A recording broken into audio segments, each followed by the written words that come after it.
outside of the fact that we are helping cardiovascular activity, helping the skin, now for performance here showing that we can actually build breast tissue. So it's really cool for all three of those studies that are impressive to me. And I can tell you, as someone who does like to go more keto, it also splashed some pineapple juice, highlight why I put tons of pineapple, fresh pineapple, always getting fresh, always getting organic, and not using everything. That's what we generally like out right after the growth. Okay, second favorite packaging is turmeric, and specifically curcumin, which is really this high antioxidant that can do a lot of miraculous things.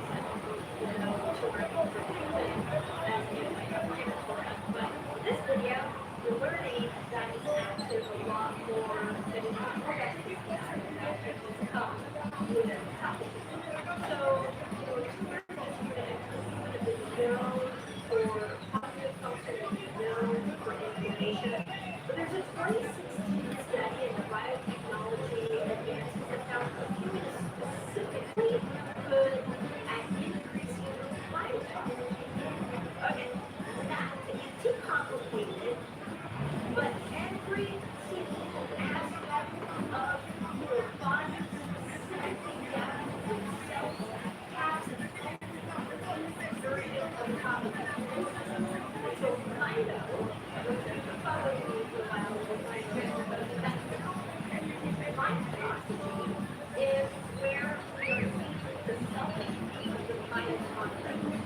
And this is really important because with mitochondria, the vascular cells, they're producing energy, energy function.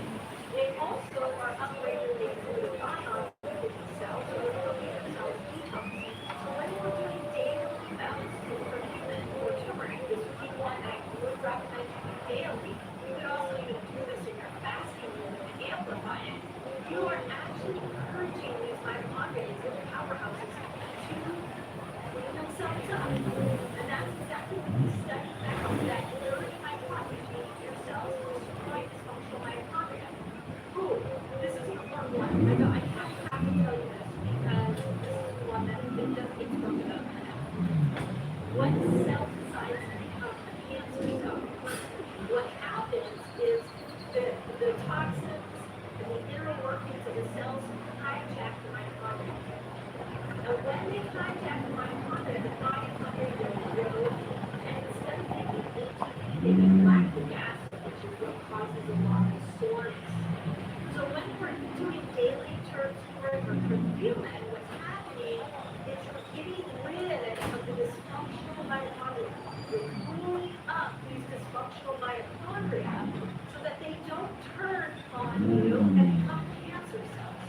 And not only are you getting more energy, more healing energy, but you're getting these mitochondria to work for you when you start to stimulate this mitophagy. We have another study, a 2023 study of single transduction and targeted therapy that noted that mitophagy specifically is especially important for healthy aging and preventing fatigue. Think of it like this. Your mitochondria are bombarded with toxins, with stress, with emotional trauma. They start to power down. As they power down, now your body starts to get that work right. You don't have the energy. Your brain doesn't have the energy. So when we can stimulate mitophagy, we can bring all of that down. So curcumin also, specifically, turns on mitochondrial biogenesis, which is a way of saying that it will stimulate the new growth of new mitochondria and start to strengthen the existing one. So I hope you all know that turmeric is full of good.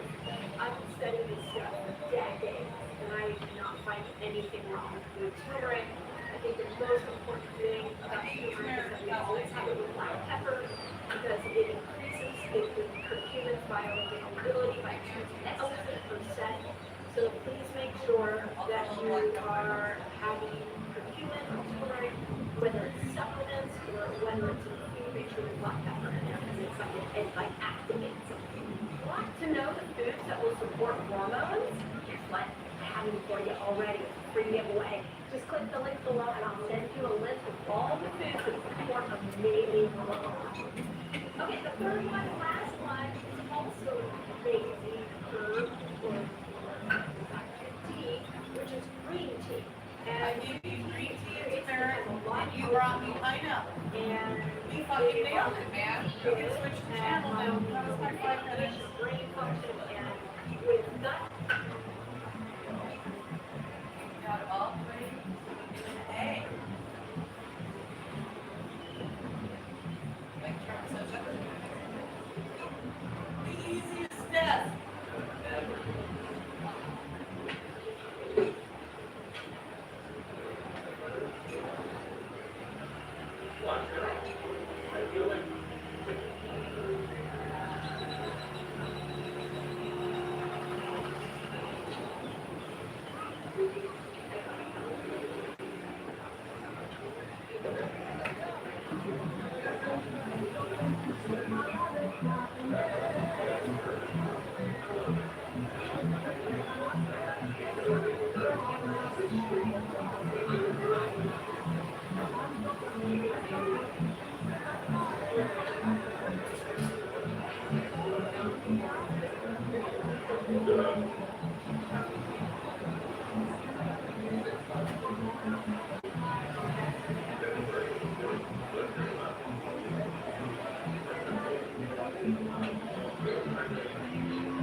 After that?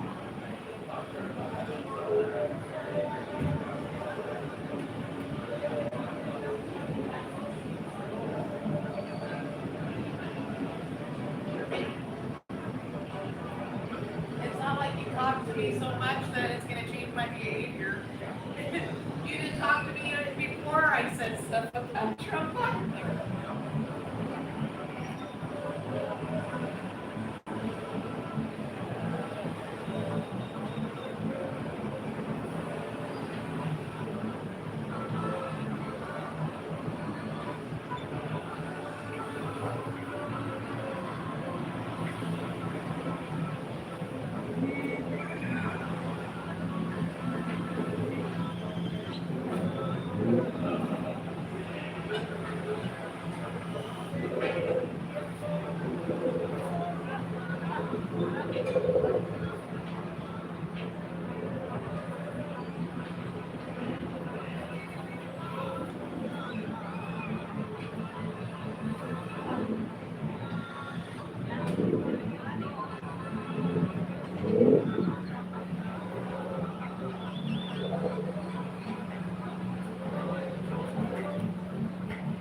I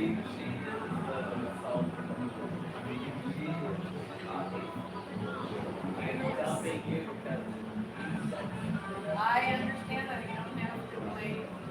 You don't have to play along. Just tell her you love her.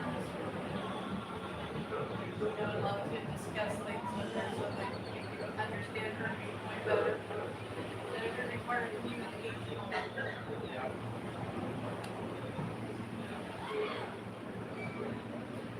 And don't beat her just because you're good at being her.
Silly. It's like, I'm not going to talk to you anymore. It's like, when did you talk to me a little bit? I'd like to know.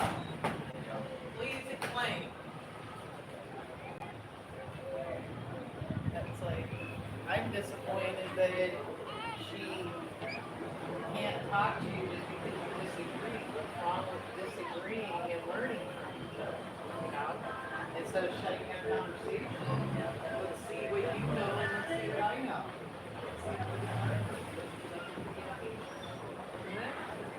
I would give me a different learning. It's really important.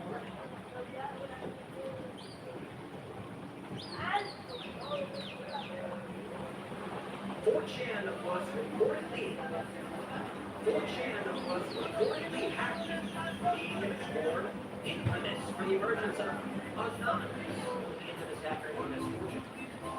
It's down. So right now you can't go to the site. Apparently it's been hacked. Information is being leaked. It's not confirmed that the information is real. The site ain't working. This is, my friends, the end of an era. The internet is dead. And I feel bad for Gen Z. Because I grew up, I family had the internet back in like the late 80s when I was a little kid. And we used DOS shell. And it meant nothing. Because the internet was pointless. You know, it was countless service. We got AOL. And then, man, great, beautiful, beautiful time. The internet. The dial-up modems. The goofy sounds when you were calling. They make a phone call and kick you off the internet. So they'll call that number. You get good at it. So for a lot of people that were on the internet, you were making a phone call the whole time and nobody could public. So we ended up getting a second line. And that second line is now we have numbers. But sometimes when we started out just getting a second telephone, literally randomly call that number. It is sad now to see. This wasn't necessarily limited back to this business. It was a time when the internet was still discovery and exploration. They say that that 4chan was the word of the far right or Muslim far right. All of that is just manipulation. It was forums where young people make memes, share memes, and shoot off. Here's the news. They say users have been unable to access 4chan since early Tuesday, with complaints flooding outage results. Security researchers claim, yikes. Boring and slow. It's not big news. That's the thing is, it's like, don't fucking waste our time. Get to the news. I like their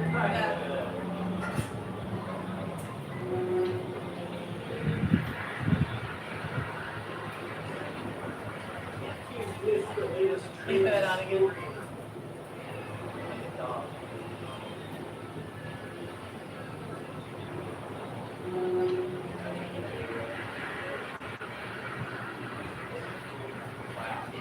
Missed the latest trend sporting highlights. Pretty good at rolling over. You try to do that. You try to do that.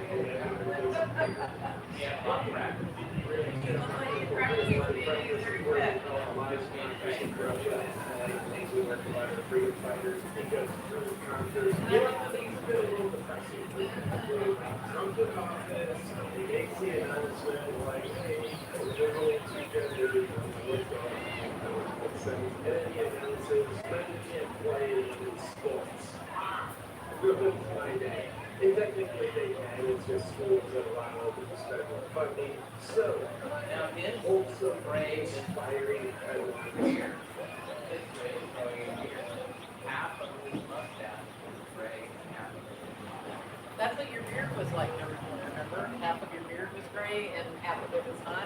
When I met you, that was pretty much what your beard was like. He's got your beard. I said not your mustache.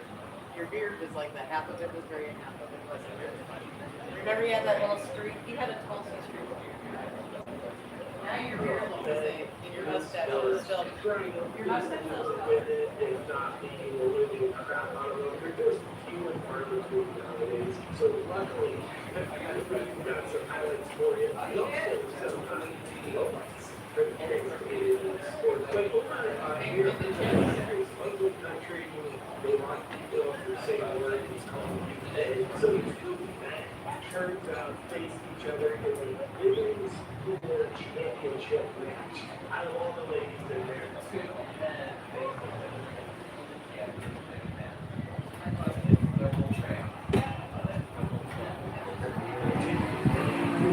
are now really on the same as any other woman, except a normal woman who would have a man.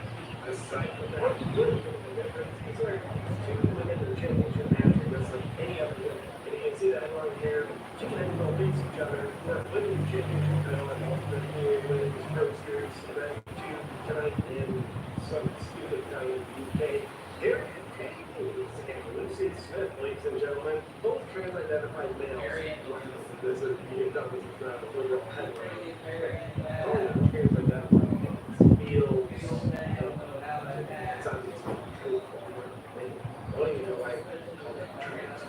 because that takes away from their not God-given woman. But I do that women beat all female competitors to take the spots in the women's final event, and Harriet King's regulations to him, he proved himself to be the best woman in the tournament.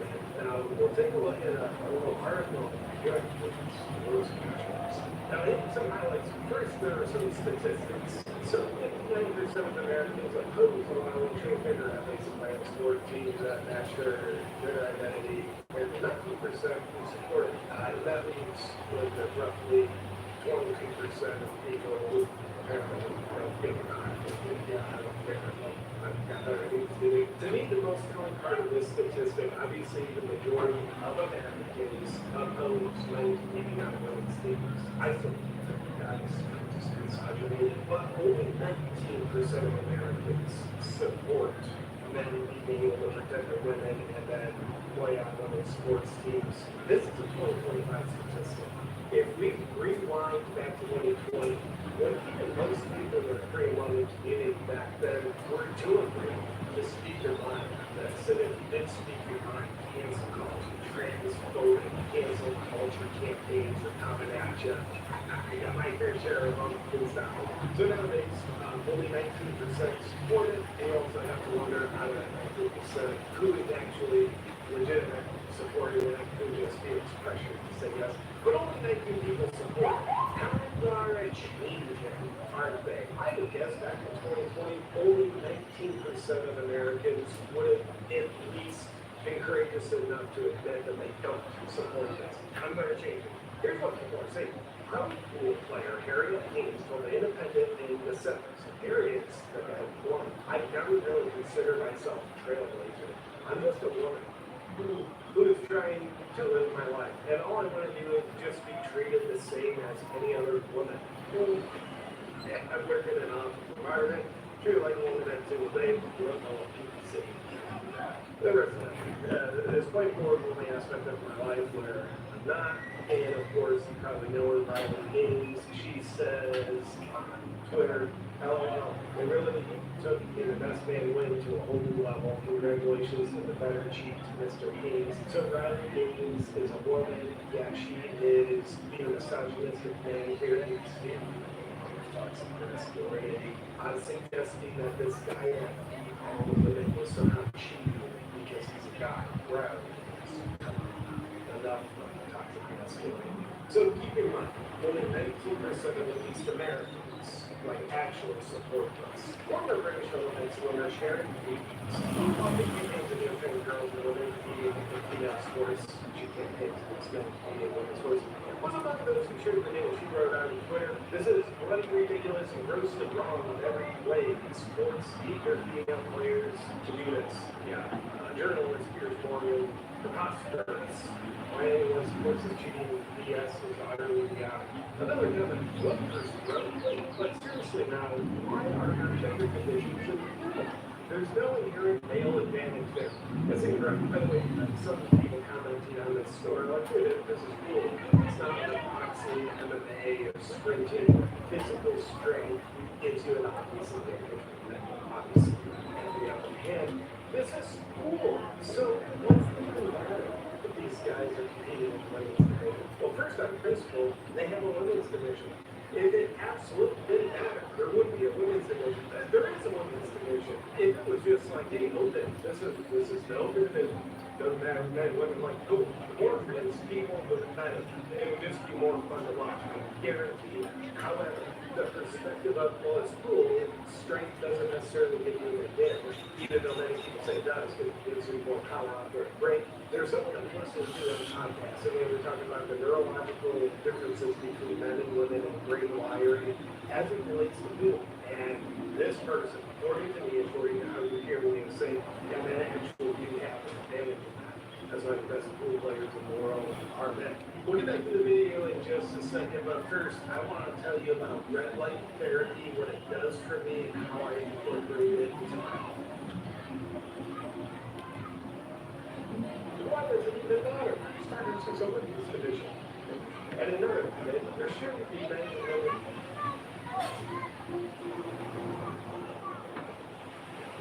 Is it possible that one cup a day, something natural, could help you burn more fat, stop your cravings, and feel more energized without the crazy side effects of drugs like Ozempic? For this lesson, I'll share with you 5 powerful drinks, each backed up by human research that support appetite control, metabolic health, and sustained weight loss. And it works better than Ozempic. Drink 1 cup every single day. Let's start with the first drink. The first drink is the metabolic igniter. It's coffee, but it needs to be the right coffee, and I'll explain what I mean by that. Coffee is naturally thermogenic, meaning your metabolism burns more calories throughout the day, even at rest after you drink a cup of coffee. Coffee stimulates the central nervous system, increases the adrenaline, and increases fat burn, especially when you haven't stuff. Coffee's most powerful polyphenols called chlorogenic acid, in other words, CGA. And CGA tells your body to burn fat. It's the same mechanism that statin drugs use to lower blood sugar without the potential side effects sets the step. CGA cuts cravings, suppresses appetite, and activates the liver, which is a very important oxidation and fat loss organ. Function. CGA also helps your liver process fats more efficiently and lower inflammation inside of your body.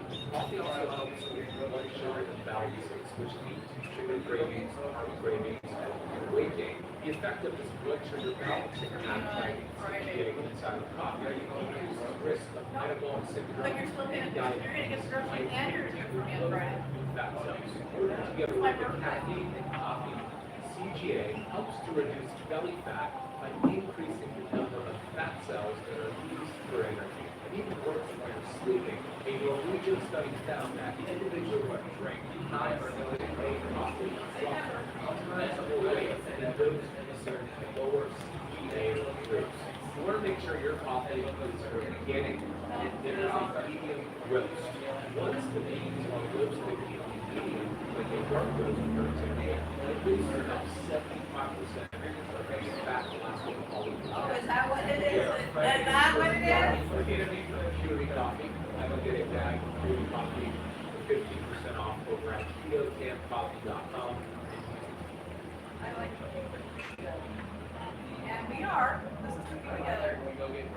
This is cooking together. Like you said, you prepared. Is fat area go down to be greater if the fatty fat goes down and improve blood pressure and improve cholesterol levels. Another study from the reviews in 2009 study showed that green tea categories plus caffeine led to significant reductions in body weight, waist circumference, and BMI. What was it? Journal of American College of Nutrition found that green tea boosted What? 24-hour energy expenditure by over 100 calories per day. So you want to get an organic, clean source of green tea, matcha green tea, or regular green tea. Drink it with water, or I should say hot water, 1 cup a day.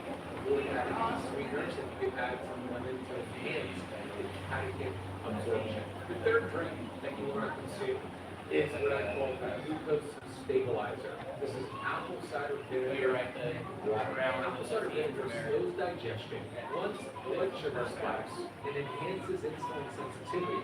3 key drivers for craving control and fat burning. Apple cider vinegar contains a short-chain fatty acid called acetic acid. This active compound improves glucose uptake by muscles and suppresses fat storage genes. When you consume a cup of apple cider vinegar, which is a cup of water, and 2 tablespoons of apple cider vinegar 30 minutes before a meal, it reduces that post-meal glucose and insulin spike. Promotes satiety and helps you break down that meal more efficiently. You don't We'll start having apple cider fat salad dressing. We're gonna just have 3 teaspoons.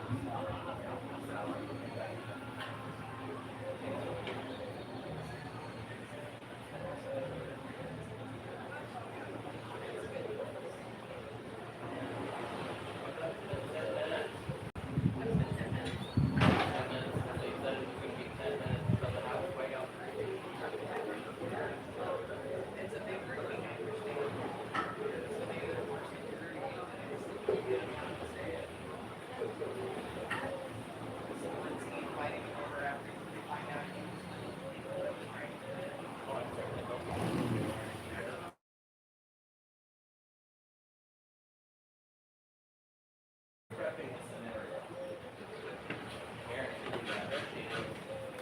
Is it Carolyn? I apologize for the I came directly from the Oval. I have some community updates to share from the president, which I know you all very much value and appreciate. So let's get to it. The president promised millions of Christians across the country on the campaign trail that he would create a White House state office when he returned to the White House, and he has delivered on that promise. The White House Space Office has put together an extraordinary week-long celebration currently underway for Holy Week ahead of Easter Sunday. The President signed a Holy Week proclamation, filmed a special presidential video message, and will be hosting a pre-Easter dinner tomorrow night and a White House staff Easter worship service on Thursday. The President and the First Lady are honored to continue the tradition of the White House Easter egg roll, which will take place on South Lawn next Monday. In other news, President Trump is turning America into a manufacturing superpower again. Yesterday, there was a monumental announcement by NVIDIA, one of the largest companies in the world. This is just the latest example. For the first time ever, chip-making giant NVIDIA will produce AI supercomputers entirely in the United States as part of its pledge to produce $50 billion worth of AI infrastructure in our country over the next 4 years. With their manufacturing partners, they have commissioned more than 1 million square feet of manufacturing space to build and test NVIDIA platform chips in the great state of Arizona and AI supercomputers in the great state of Texas.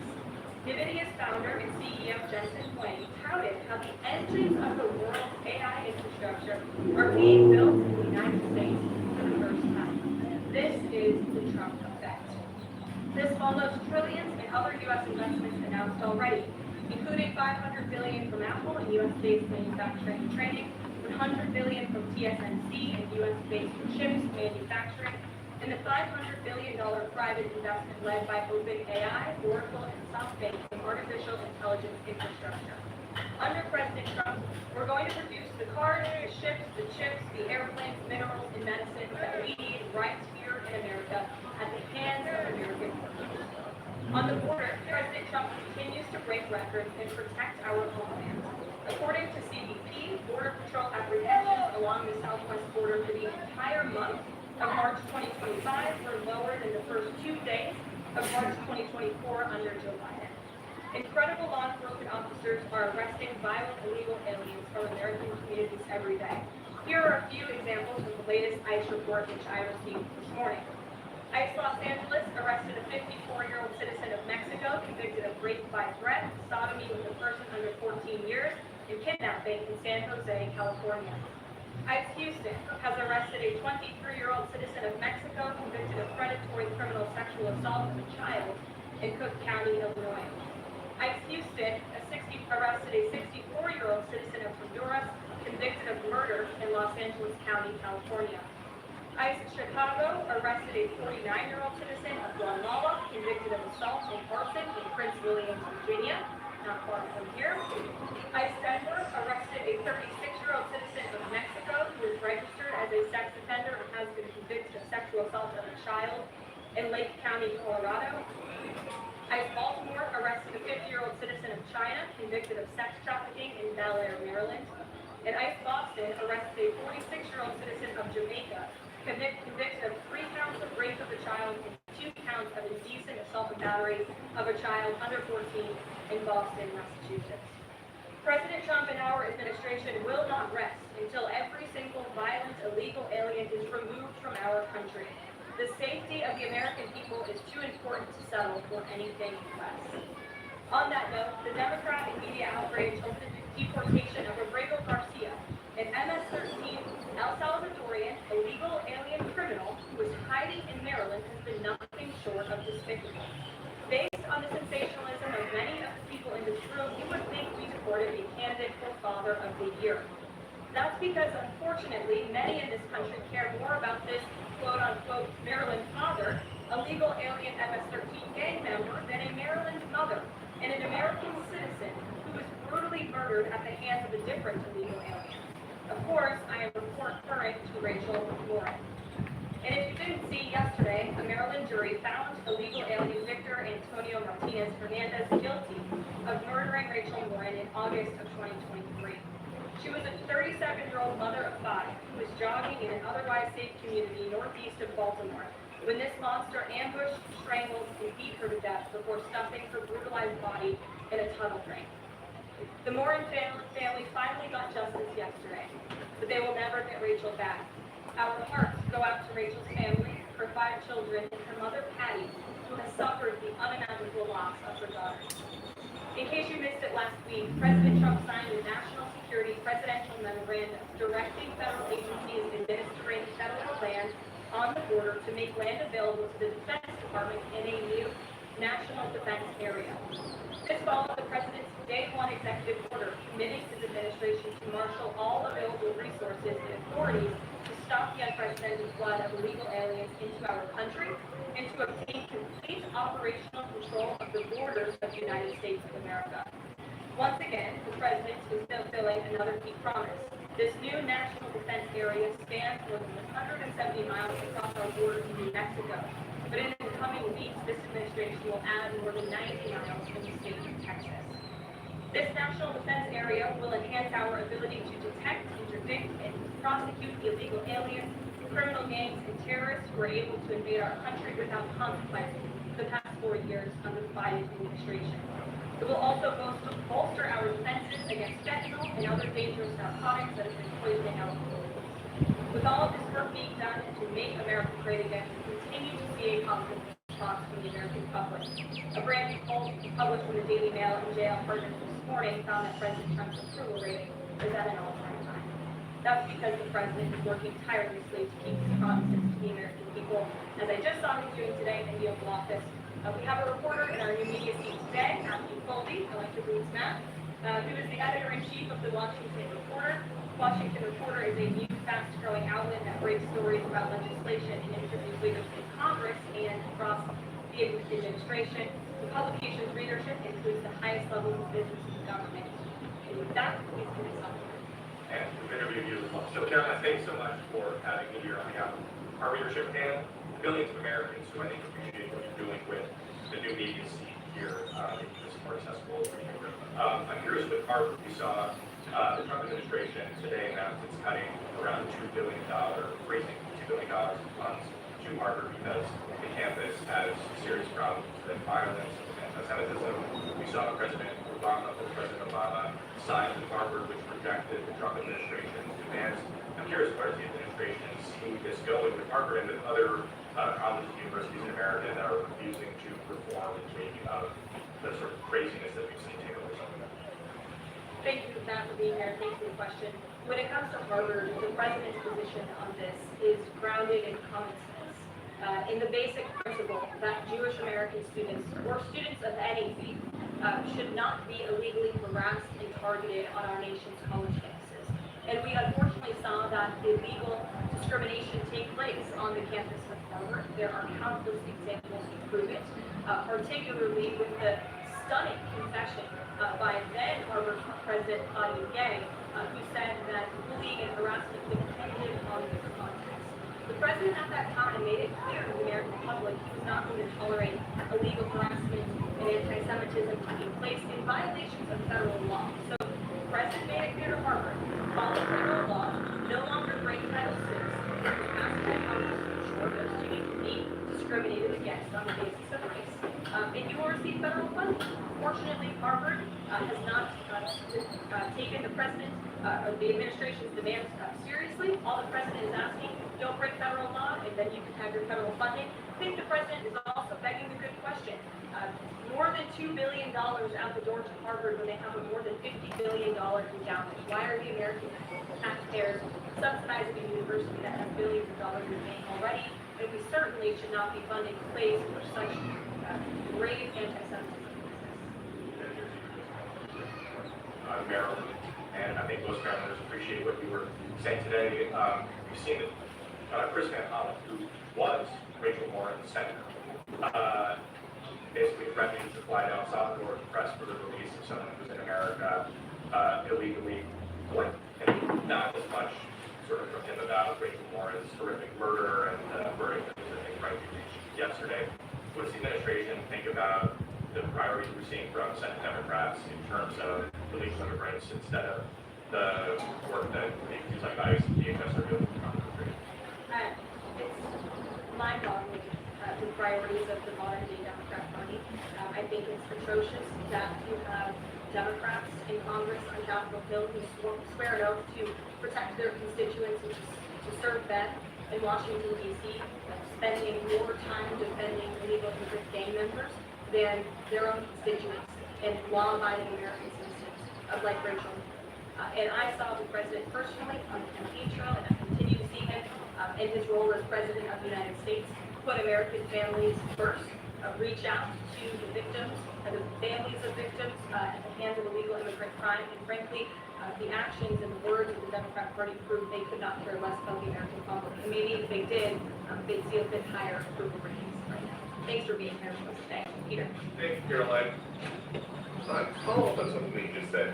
Why do Ivy League schools get so much federal funding? It's a very good question, and it's a question the president has obviously raised in his discussions and negotiations with not just Harvard, but also Columbia and many other Ivy League institutions. We have the Anti-Semitism Task Force, which the president promised and delivered on. The Anti-Semitism Task Force is across the government, representatives from various federal agencies who meet on a weekly basis to discuss the question that you just raised. And I think a lot of Americans are wondering why their tax dollars are going to these universities where they are not only indoctrinating our nation's students, but also allowing egregious illegal behavior to occur. Follow up on immigration. Deporting American citizens to Central American prisons. Is it legal, or do you need to change the law? Well, it's another question that the president has raised. It's a legal question that the president is looking into. And he talked about this yesterday when he was meeting with President Kelly in the Oval Office. He would only consider this, if legal, for Americans who are the most violent, egregious, repeat offenders of crime who nobody in this room wants to live in. There's this CHNB thing. President Biden let more than 530,000 people from Cuba, Haiti, Nicaragua, Venezuela into the U.S. with this CHNB program. He did it stroke 10. And now the judge will not let President Trump undo it with the stroke 10. So are you guys going to give all 530,000 plus people individual deportation hearings, or are you just going to try to deport them?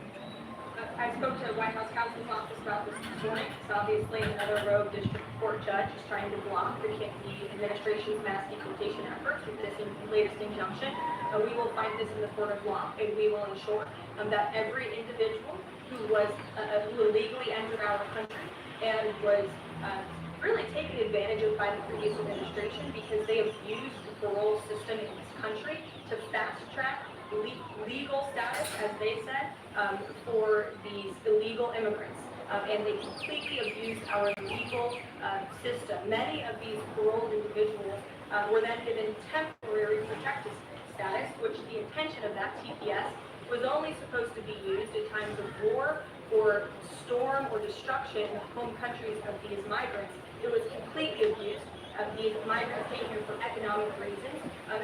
They illegally entered our country. The president is not going to tolerate that. So we will continue to focus on deporting as many individuals as we can. Any sort of an update on which deals are in hand or are close, which countries are reaching a deal on tariffs? And then on Russia, can you give us an update on what the agreement was with Russia? The president yesterday said that he thinks we'll be seeing some very good deals very soon. Can you talk a little bit about what Russia agreed to? Sure. I don't want to get ahead of our United States Trade Ambassador and Secretary of Commerce and Secretary of Treasury, all the great individuals who are working incredibly hard to cut these good trade deals. And the president's deeply involved in this as well. He has made it clear to his trade team he wants to personally sign off on all of these deals too. And so I don't want to get ahead of them on announcements, but obviously, as you've heard from numerous administration officials, there have been many talks with countries. We've had more than 15 deals, pieces of paper put on the table, proposals that are actively being considered. And as we've said consistently, more than 75 countries have reached out. So there's a lot of work to do. We very much understand that, but we do believe that we can announce some deals very soon. Can you say, did Russia agree to anything with special envoys keep with I don't want to get ahead of those negotiations as well. What I can tell you is that they were productive conversations had. As the presidential envoy Steve Witkoff said last night, he believes that Russia wants to end this war, and the president believes that as well. There is incentive for Russia to end this war, and perhaps that could be economic partnership with the United States, but we need to see a ceasefire first. And the president and the presidential envoy Witkoff made that very clear to the Russians. Dave. I also want to thank the press office for releasing that information that you cited up there regarding the ice press.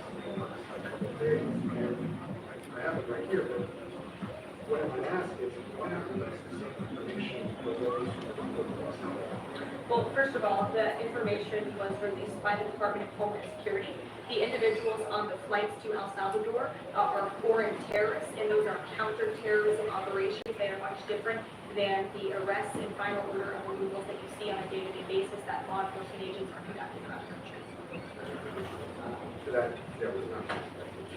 I just told you the reason. It was a counterterrorism operation and deportation of foreign terrorists, Can't you not hear? illegal criminals who have been convicted of heinous crimes living in our American communities. It's two different things. Foreign terrorists, illegal immigrant criminal, two different things, two different definitions. You should look them up. Christian, okay. Does the purpose of raising the corporate tax rate to pay for all these other tax cuts he wants to see from drivers?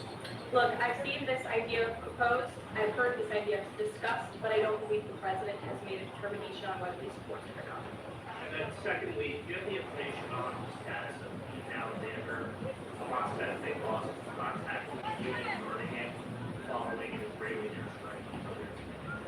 I don't have updates. I have not seen that report, but I can certainly check in with our National Security Council. I have spoken with the president about Ethan Alexander, and he's made it very clear to our national security team that finding him is a priority, but unfortunately I don't have any updates to share. But it's a very important matter, and certainly we can check in. Sure. Hi. Sir, the president. So you just want me to A Trump administration We are complying with all court orders. So I see what you're trying to do there with that question, but we're very confident that every action taken by this administration is within the confines of the law. That we continue to comply with the court orders, and you have seen that. And the president made that clear yesterday in the Oval Office. Sure. So you can explain to us a little bit more about the legal basis on which you may be able to send your citizens to prison. I know you said President Trump is looking at it. Can you explain to us a little bit more about how that might be possible? We're looking at it, and when I have more for you to share, I'll share. Yesterday, on the office, administration was made it very clear that El Salvador is responsible for Rodrigo Garcia. In El Salvador, the president said we're not going to do anything with them. So my question is, who is responsible for this man and where is he? Well, no. First of all, President Kelly said that he is not going to smuggle a foreign terrorist back into the United States of America, as many in the Democrat Party seemingly want him to do. Abrego Garcia was a foreign terrorist. He is an MS-13 gang member. He was engaged in human trafficking. He illegally came into our country. And so, deporting him back to El Salvador was always going to be the end result. There is never going to be a world in which this individual is going to live a peaceful life in America, because he is a foreign terrorist and an MS-13 gang member. Not only have we confirmed that, President Kelly yesterday in the Oval Office confirmed that as well. So he went back to his home country where he will face consequences for his gang affiliation and his engagement in human trafficking. I'm not sure what is so difficult about this for everyone in the media to understand. And it's appalling, truly appalling, that there has been so much time covering this alleged human trafficker and this gang member, MS-13 gang member. It's truly striking. Karen. The president was posting on Truth Social saying about helping American farmers, and last week in his cabinet meeting, he was talking about a plan to work with farmers to retain workers who were in the U.S. illegally, provided that they could then come back through what he said would be a legal process. Can you get details on what that would look like? How many workers he's talking about? How long a plan like that would take to implement, and the timeline for more details on getting this actually to implement? I can check in with our immigration and our policy team to get some more details on that here. Is this something he wants to roll out soon? I mean, he was talking back and forth with Secretary Rollins. Right. This is kind of imminent that he wants to do that. Yeah, look, the president is in constant communication with all of his cabinet secretaries, particularly Secretary Rollins, who has the backs of American farmers and ranchers. It's something that he spoke about with her in the front of all the cameras in the cabinet room, but I'll check in with not only our immigration team, but also with USDA. We'll get to this. John. Hi, it's good to see you here. The president has long said that it would be an abuse of power for a president to direct prosecutors to investigate. last week, President Trump explicitly directed the Justice Department to scrutinize prison reps to see if it can find any evidence of criminal wrongdoing. How is that not an abuse of power to direct the Justice Department to look into an individual? And then, Look, the president signed that executive order. It's the position of the president in this White House that it's well within his authority to do it. Otherwise, he wouldn't have signed it. And he signed it, and that's his policy. Jeff, how you doing? A follow-up on Harvard, because it's slowly I'm curious if that's right.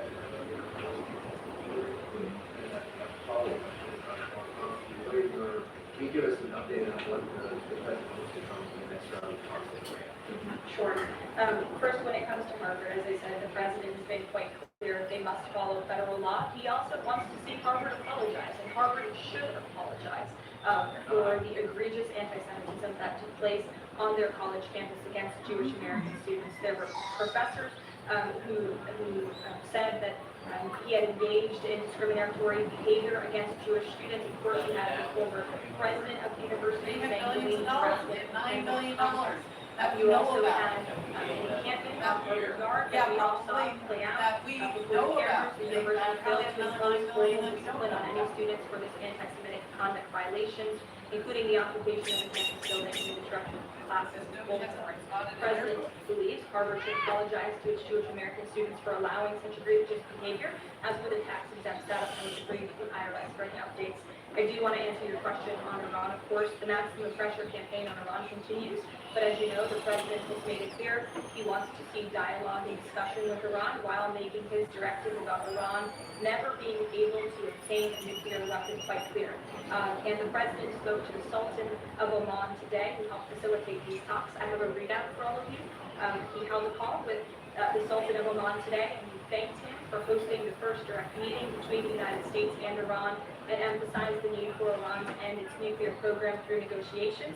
The two leaders also discussed the United States' ongoing operations against the Houthis and emphasized that the Houthis will pay a severe price until they end their attacks on maritime traffic in the Red Sea. As you know, an additional negotiation between Steve Witkoff and Iran's representative has been scheduled for Saturday. And since these are ongoing negotiations, I think we're going to have Sure.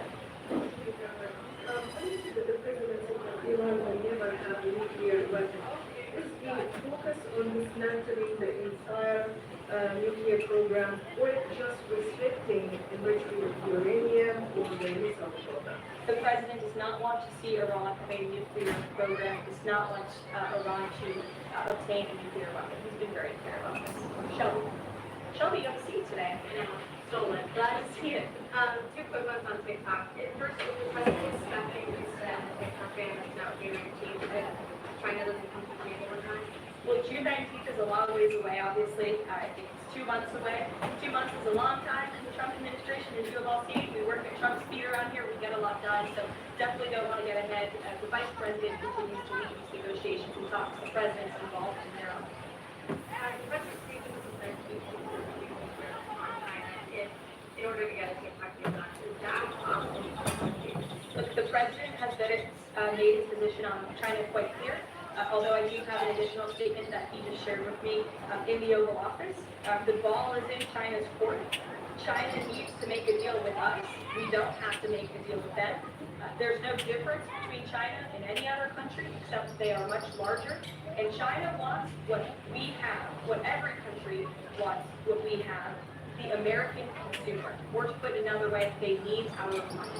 So the president, again, has made it quite clear that he's open to a deal with China. China needs to make a deal with the United States. Sure. Yesterday we involved with Which outfit are you?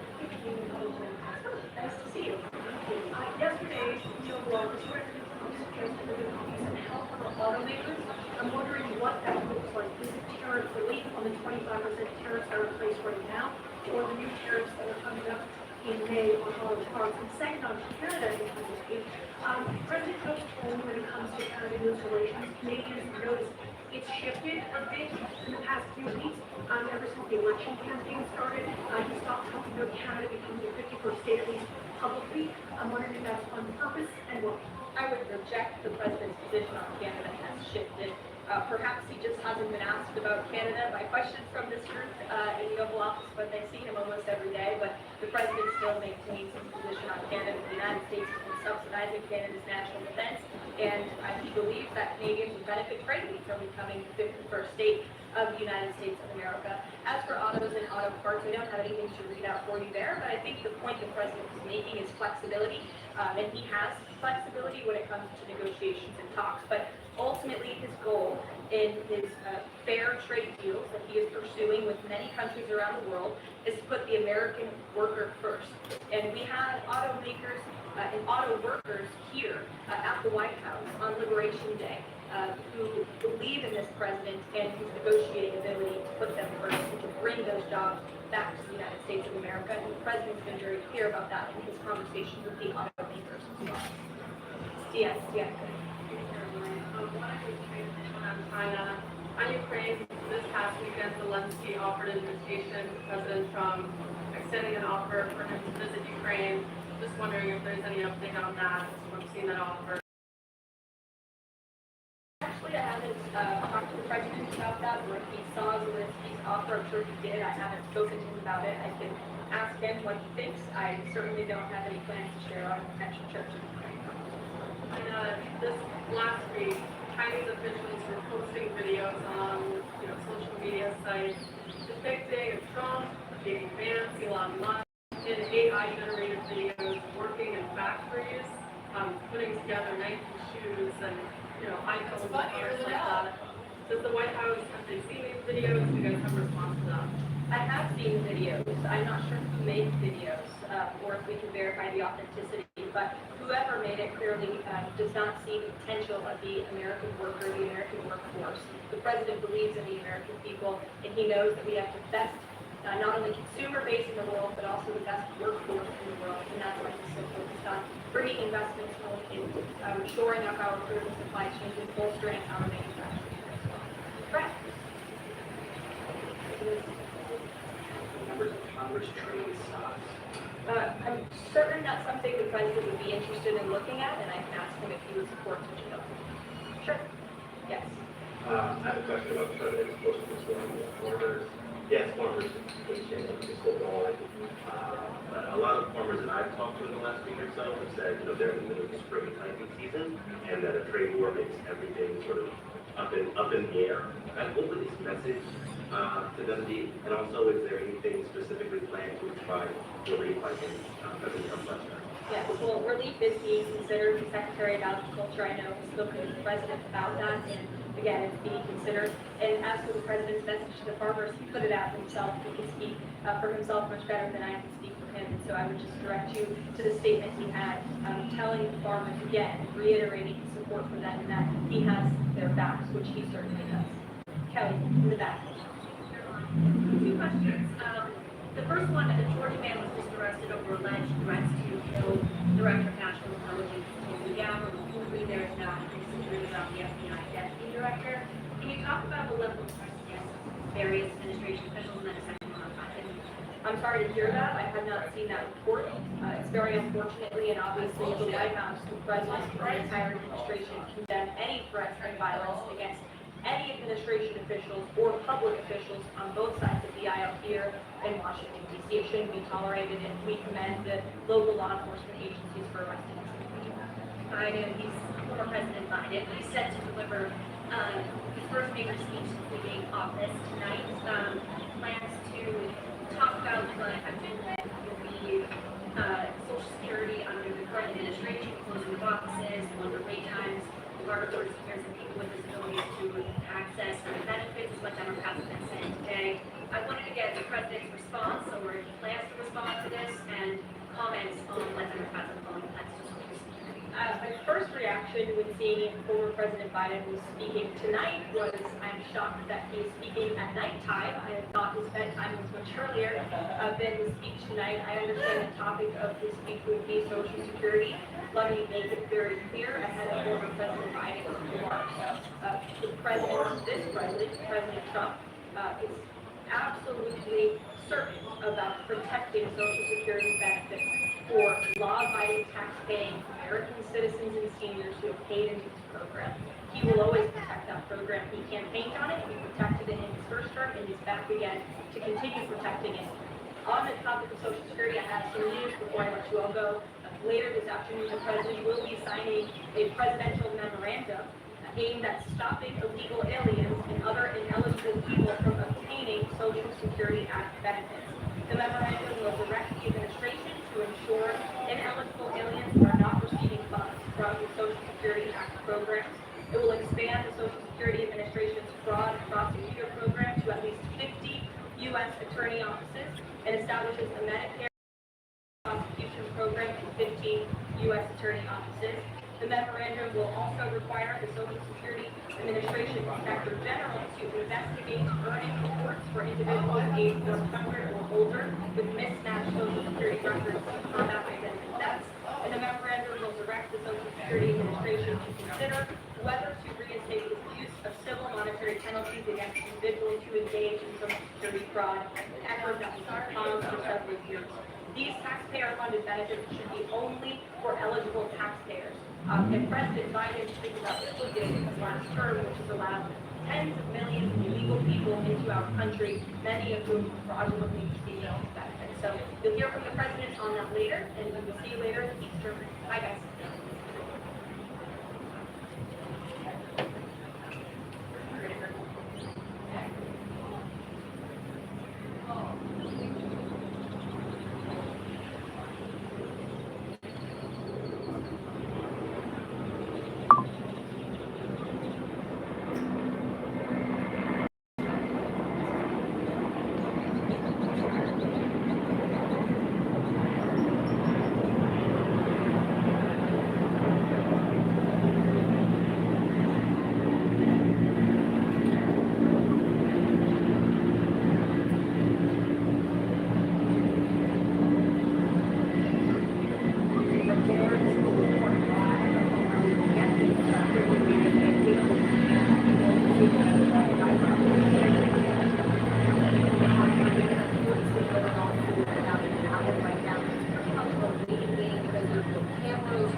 Well, we try to establish that people like Clinton have a constitutional right to speak out in this country, and they should not be, the government should not be using this really bogus statute, saying it's against U.S. foreign policy. And the State Department has revoked over 300 student visas so far. Secretary of State Marco Rubio has said that student visas are a privilege. If you come to this country as a student, the government expects you to go to class and study, not vandalize campuses across the country. His supporters, Martha, they plan to hold a press conference around 3:30 Eastern time. Of course, that could change depending on when this hearing ends, but we're by our phones right now, just waiting for that update. Okay, Buck, we know you're getting to us as soon as it comes through. With that, we bring in Jonathan Turley, constitutional attorney and Fox News contributor. Jonathan, always good to have you here. Now, the administration has made some sort of varying arguments on their